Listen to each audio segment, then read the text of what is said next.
Your kid's brain just hit a limit. Not a switch they flipped, not a choice they made. A limit. And the whole nervous system flipped into survival mode. That is not a tantrum. That is a meltdown. If you think those are the same thing, everything about how you respond to your kid is going to be wrong. So why does this happen and why do so many of us miss it? Well, in our family, we learned this lesson the hard way. Our kiddo would fall apart after a long day. Not at school, not in public, at home. And we kept thinking, why is she fine everywhere else and completely falling apart here? What are we doing wrong? We thought we were failing her, but we weren't.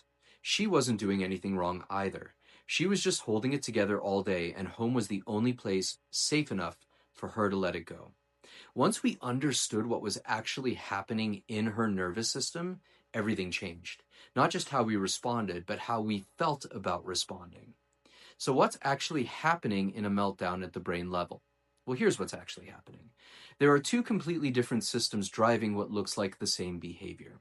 In a tantrum, your kid wants something. A candy bar, a toy, attention.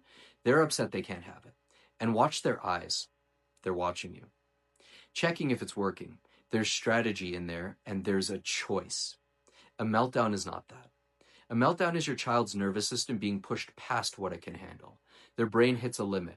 Sensory load, social exhaustion, just a full tank of everything all day, and it flips into what I call survival mode, fight or flight. The thinking part of their brain, the prefrontal cortex, the part that can reason and make choices, that goes offline. They aren't choosing this, and they can't stop it. You can't negotiate with a brain that's in survival mode. Reasoning doesn't reach it. Consequences don't reach it. Rewards don't reach it. Because the part of the brain that responds to those things is offline. Think of it like this. If someone's having a panic attack, you don't hand them a spreadsheet and ask them to finish their quarterly review. That's not how a panicked brain works. Same thing here.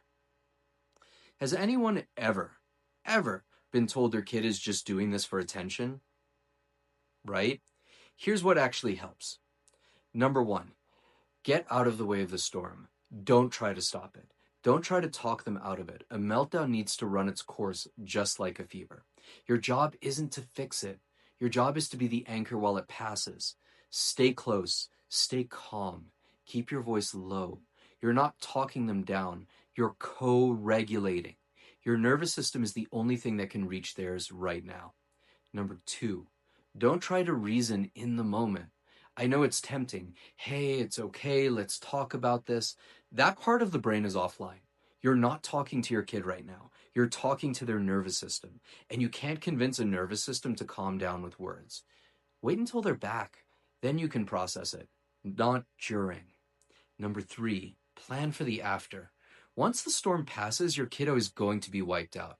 Meltdowns are exhausting. The neurochemical cost is massive. Don't expect them to just bounce back.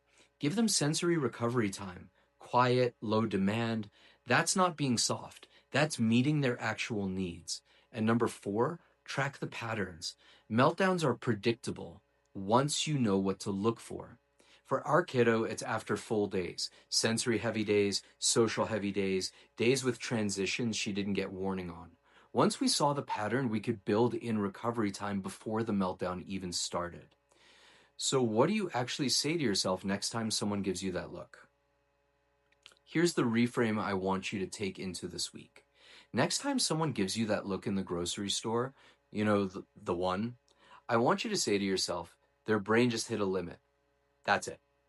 Not their brain just hit a limit and I should have done something different. Not their brain just hit a limit and I need to fix this. Just limit. Your kid isn't being bad. Their nervous system is overwhelmed. And you're doing more than you know. Drop a comment if you've lived this. Let's help each other out. Have a great week, everyone.